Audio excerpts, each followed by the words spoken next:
Hello everyone. आज की इस वीडियो में हम डिस्कस करेंगे नेशनल साइबर सिक्योरिटी पॉलिसी के कुछ की कंपोनेंट्स के बारे में। जैसे कि आपको पता है, मैंने प्रीवियस वीडियो में objective of national cyber security policy के बारे में बात किया था और इस वीडियो में हम बात करेंगे components of national cyber security policy के बारे में। तो बहुत स्टूडेंटों को ये पता नहीं होगा कंपोनेंट ऑफ द पॉलिसी का मतलब क्या होता है। तो चलिए इसको हम समझ लेते हैं। पहले फर्स्ट ऑफ ऑल इसको हम समझ लेते हैं, कंपोनेंट ऑफ द पॉलिसी का मतलब हुआ क्या। पॉलिसी किसका? नेशनल साइबर सिक्योरिटी पॉलिसी के बारे में ही बात कर रहे हैं, तो उसके कंपोनेंट के बारे में बात कर रहे हैं। तो इसका मतलब हम समझ लेते हैं, component of the national cyber security policy. तो इसका मतलब क्या हुआ? पॉलिसी का सबसे इंपॉर्टेंट हिस्सा बोल सकते हो, या मेन पार्ट्स बोल सकते हो, या ज़रूरी एलिमेंट बोल सकते हो। कंपोनेंट ऑफ द पॉलिसी का मतलब क्या हुआ कि पॉलिसी के सबसे इंपॉर्टेंट हिस्सा, या आप मेन पार्ट्स बोल सकते हो, या ज़रूरी एलिमेंट बोल सकते हो। यानी किसी पॉलिसी को बनाने और उसको इम्प्लीमेंट करने के लिए जो मेन चीज़ें या पिलर ज़रूरी होते हैं, उन्हें ही हम की कंपोनेंट कहते हैं। क्या होता है की कंपोनेंट ऑफ द पॉलिसी? यानी कि जो भी इंपॉर्टेंट हिस्सा या पार्ट्स बोल सकते हो, या ज़रूरी एलिमेंट बोल सकते हो, जो पॉलिसी को बनाने और उसको इम्प्लीमेंट करने के लिए जो मेन चीज़ें या पिलर जरूरी होते हैं, उन्हें की कंपोनेंट कहा जाता है। तो हमारा जो फर्स्ट की कंपोनेंट है वो हमारा फर्स्ट जो है हमारा क्लियर विजन एंड गोल्स। तो इसके बारे में हम समझ लेते हैं। This is the first important part of the policy. यानी कि ये जो हमारा पॉलिसी है, नेशनल साइबर सिक्योरिटी पॉलिसी, उसका जो इंपॉर्टेंट फर्स्ट पार्ट है कौन सा? Clear vision and goals. ये हमारा फर्स्ट की कंपोनेंट है, क्लियर विजन एंड गोल्स। इसके बारे में हम समझ रहे हैं। This is the first important part of the policy. यानी कि इसका मतलब है पॉलिसी के पास, इसका हम समझ रहे हैं, पॉलिसी के पास क्लियर गोल एंड विजन का मतलब क्या हो? यानी कि इसका मतलब है पॉलिसी के पास, किसके पॉलिसी के पास? नेशनल साइबर सिक्योरिटी पॉलिसी के पास एक क्लियर लक्ष्य बोल सकते हो, या विजन बोल सकते, सोच बोल सकते होना। यानी पॉलिसी बिल्कुल क्लियरली डिफाइन करती है कि वो क्या अचीव करना चाहती है। जैसे कि इंडिया के साइबर स्पेस को सेफ, सिक्योर और ट्रस्टवर्दी बनाना। फर्स्ट हमारा क्या कंपोनेंट है? Clear vision and goals. इसका मतलब क्या हुआ? जो किसी पॉलिसी इसका मतलब क्या हुआ कि किसी पॉलिसी के पास एक क्लियर विजन होना, क्लियर सोच होना। यानी कि पॉलिसी बिल्कुल बिल्कुल क्लियरली डिफाइन करती है कि वो क्या करना चाहती है, पॉलिसी क्या करना चाहती है। जैसे इंडिया कि साइबर स्पेस को सेफ, सिक्योर और ट्रस्टवर्दी बनाना। तो this means the policy must have a clear objective and vision. It clearly state, यह क्लियरली स्टेट्स कहता है कि what it want to achieve, क्या अचीव करना चाहता है। Such is the making India cyber space safe हो, सिक्योर हो एंड ट्रस्टवर्दी हो। तो इसका मतलब यही हो। यहाँ तक आप समझ गए। सेकेंड जो हमारा की कंपोनेंट है वो हमारा है define role and responsibility. Topic से ही पता चलता है कि डिफाइन रोल एंड रिस्पॉन्सिबिलिटी, किसका क्या रोल है, किसका क्या रिस्पॉन्सिबिलिटी है, कौन क्या करेगा नहीं करेगा, वो नाम से ही पता है। तो चलिए हम इसके बारे में और अच्छे तरीके से हम समझ लेते हैं। तो सेकेंड हमारा की कंपोनेंट क्या है? Define roles and responsibility. Second जो हमारा की कंपोनेंट क्या है? Define role and responsibility. नाम से ही पता है, जो साइबर सिक्योरिटी का काम बहुत, ये नहीं है जो हम साइबर सिक्योरिटी का जो भी काम होता है हम अकेले मिलकर करते हैं। साइबर सिक्योरिटी का जो भी काम होता है बहुत एजेंसी मिलकर करती है। इसलिए पॉलिसी में क्लियरली डिफाइन किया जाता है कि कौन थ्रेट डिटेक्ट करेगा, कौन रिस्पॉन्स देगा, कौन इन्वेस्टिगेट करेगा, ताकि बाद में चल के कोई कन्फ्यूजन न हो कि इसे कौन क्या करेगा नहीं करेगा। क्योंकि जब बहुत सारे ऑर्गेनाइजेशन, बहुत सारे एजेंसी मिलकर कोई भी काम करती है, अगर उसमें गोल डिफाइन ना हो, वर्क डिफाइन ना हो, रोल्स डिफाइन ना हो, रिस्पॉन्सिबिलिटी डिफाइन ना हो, तो बीच में जाके कन्फ्यूजन क्रिएट हो जाती है कौन क्या करेगा। तो इसलिए हमारा जो की कंपोनेंट, सेकंड की कंपोनेंट है, डिफाइन रोल एंड रिस्पॉन्सिबिलिटी। मतलब साइबर सिक्योरिटी का काम बहुत एजेंसी मिलकर करती है, ना कि एक मिलके, बहुत सारे एजेंसी मिलकर करती है साइबर सिक्योरिटी का जो भी काम हो। इसलिए पॉलिसी में क्लियरली डिफाइन किया जाता है कि कौन क्या करेगा, यानी कि कौन थ्रेट डिटेक्ट करेगा, कौन रिस्पॉन्स देगा, कौन इन्वेस्टिगेट करेगा, ताकि बीच में चल के कोई कन्फ्यूजन ना हो। तो यही चीज़ यहाँ पे बताया गया कि cyber security involves many agency working together, यानी कि साइबर सिक्योरिटी बहुत सारे एजेंसी मिलकर काम करती है। So the policy clearly state who will detect threat, who will respond and who will investigate attacks. कौन थ्रेट को डिटेक्ट करेगा, कौन रिस्पॉन्ड करेगा और कौन अटैक को इन्वेस्टिगेट करेगा। This avoid confusion.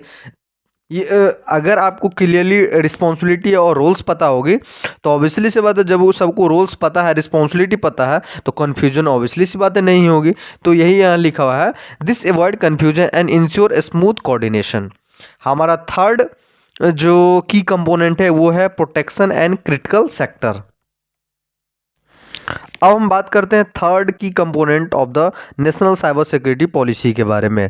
थर्ड हमारा क्या है, प्रोटेक्शन ऑफ क्रिटिकल सेक्टर। इसका मतलब हम समझ लेते हैं, प्रोटेक्शन ऑफ क्रिटिकल सेक्टर जो कि हमारा थर्ड कंपोनेंट है। इसका मतलब क्या होगा कि जो सेक्टर देश के लिए सबसे इंपॉर्टेंट है, जो सेक्टर देश के लिए सबसे इंपॉर्टेंट है, जैसे कि आप जैसे क्या बोल सकते हो, जैसे कि बैंकिंग सेक्टर बोल सकते हो, हेल्थ केयर सेक्टर बोल सकते हो, इनर्जी सेक्टर बोल सकते हो, टेलीकॉम सेक्टर बोल सकते हो। उन्हें स्पेशल सिक्योरिटी प्रोवाइड करना ताकि उन पर अटैक होने से कंट्री इम्पैक्ट न हो। ये हमारा थर्ड कंपोनेंट है। थर्ड कंपोनेंट क्या है, protection of critical sector. This involves providing special security to the sector that are most important for the country, यानी कि स्पेशल सिक्योरिटी प्रोवाइड करना जो कि कंट्री के लिए इंपॉर्टेंट है। This involve providing special security to the sector, यानी कि प्रोवाइड करना, स्पेशल सिक्योरिटी प्रोवाइड करना इंपॉर्टेंट जो कंट्री के लिए इंपॉर्टेंट सेक्टर है, सच एज बैंकिंग हो, हेल्थ केयर हो, इनर्जी हो, so that any attack on them does not impact the country. अगर आखिर अटैक हो भी जाए तो कंट्री पे इम्पैक्ट ना पड़े। तो ये रहा हमारा थर्ड की कंपोनेंट। चलिए देखते हैं हमारा नेक्स्ट की कंपोनेंट क्या है।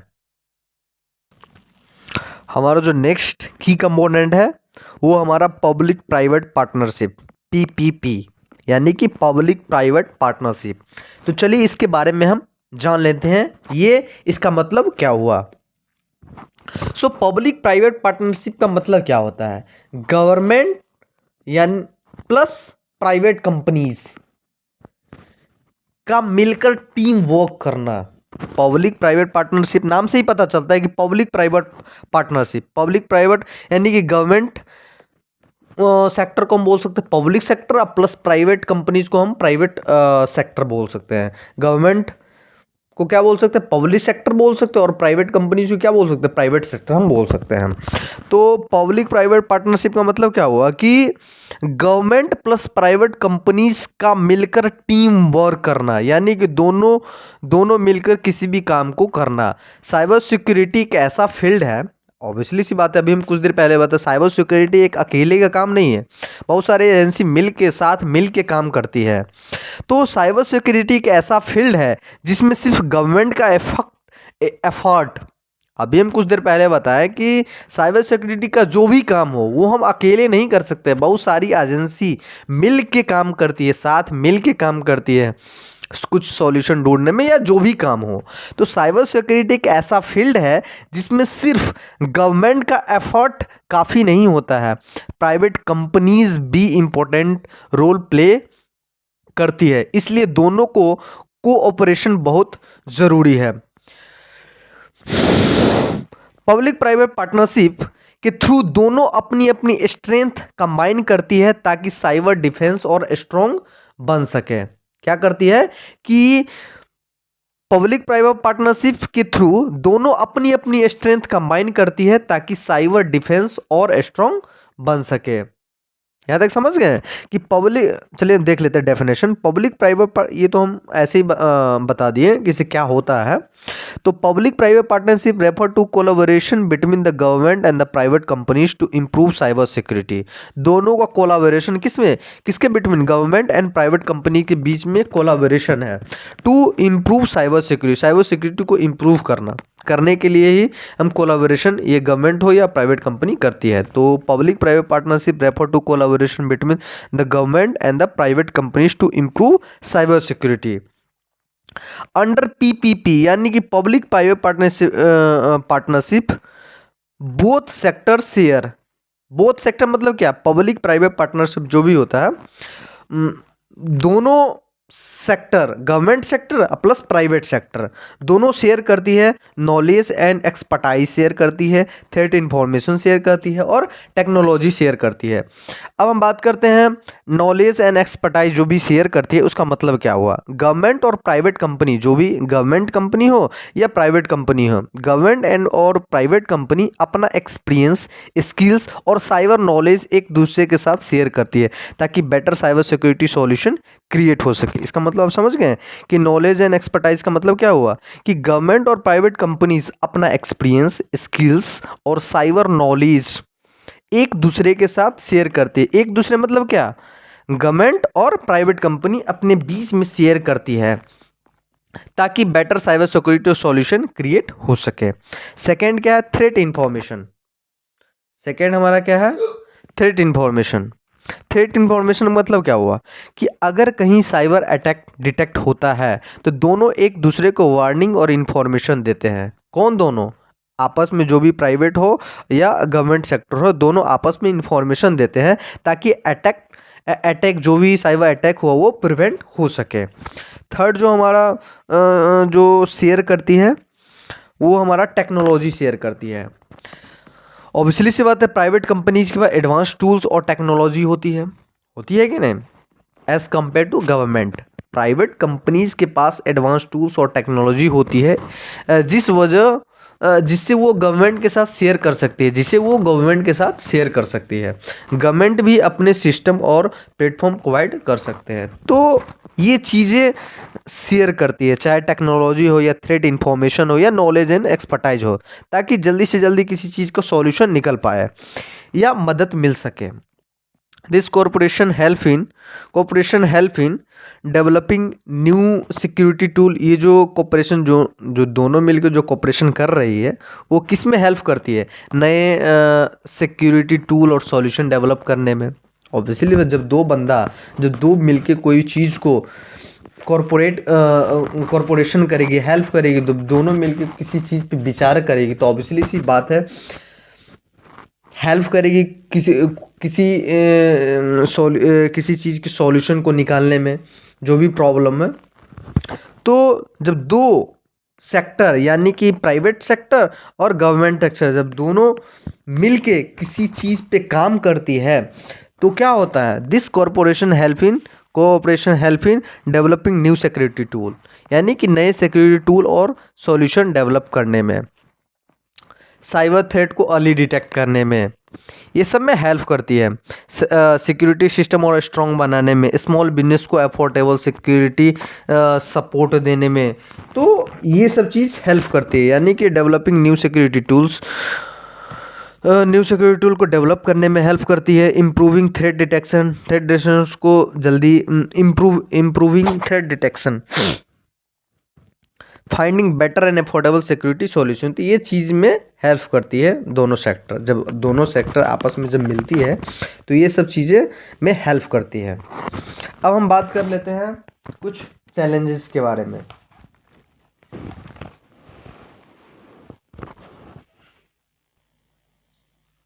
अब हम बात करते हैं चैलेंजेस एंड गैप्स।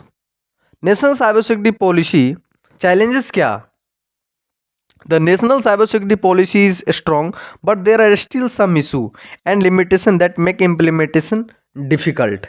यानी कि कुछ obviously national cybersecurity policy strong है but still there are still some issue, तब पर भी नेशनल साइबर सिक्योरिटी जो भी पॉलिसी वो मेरा स्ट्रॉन्ग है, बट उसके बावजूद भी हमारे पास कुछ सम इशू है एंड लिमिटेशन है दैट मेक इम्प्लीमेंटेशन डिफ़िकल्ट। पहला जो क्या है हमारा, national cyber security policy strong जरूरी है, लेकिन ग्राउंड लेवल पे चैलेंजेस जो भी है, चैलेंजेस गैप्स के बारे में बात कर रहे हैं कि नेशनल साइबर सिक्योरिटी पॉलिसी हमारा स्ट्रॉन्ग जरूरी है।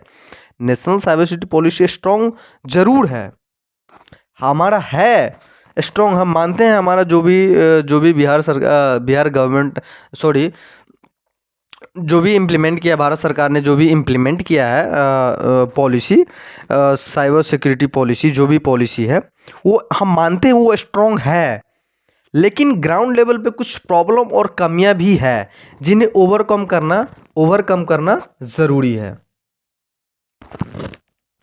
तो क्या क्या चैलेंजेस है, अभी हम बात किए हैं कि national cyber security policy strong है, हम मानते हैं स्ट्रॉन्ग है, जो भी भारत सरकार ने इम्प्लीमेंट किया है नेशनल साइबर सिक्योरिटी पॉलिसी, लेकिन ग्राउंड लेवल पे कुछ प्रॉब्लम और कमियां भी है जिन्हें ओवरकम करना ज़रूरी है। The national cyber security policy is strong, हम मानते हैं स्ट्रॉन्ग है, but there are still some issue and limitation that make implementation difficult. First जो हमारा चैलेंजेस है वो हमारा shortage of skilled professional, lack of proper coordination, under reporting of cyber crime, difficulty in policy enforcement। तो ये सब challenges है। First challenges क्या है, shortage of skilled professional, lack of proper coordination, and next क्या है, under reporting of cyber crime, next क्या है, डिफ़िकल्टी इन पॉलिसी इन्फोर्समेंट। तो नेक्स्ट वीडियो में हम बात करेंगे इन सब डिटेल्स के बारे में। ये जो हमारा 4 चैलेंजेस है, shortage of skill professionals, lack of proper coordination, under reporting of cyber crime, और लास्ट जो हमारा डिफ़िकल्टी इन पॉलिसी इन्फोर्समेंट। तो नेक्स्ट वीडियो में हम डिटेल में एक्सप्लेन करेंगे। तो प्लीज़ मेरे वीडियो को लाइक करें, सब्सक्राइब करें मेरे चैनल को, और प्लीज़ ये वीडियो मेरा कैसा था, आपको कैसा लगा, समझ में आया कि नहीं, प्लीज़ कमेंट बॉक्स में अपना फीडबैक ज़रूर दें। तब तक के लिए मेरे चैनल को सब्सक्राइब करें, बेल आइकन को प्रेस करें ताकि हमारा लेटेस्ट वीडियो आप तक पहुंच पाए। तब तक के लिए bye bye, thank you for watching this video.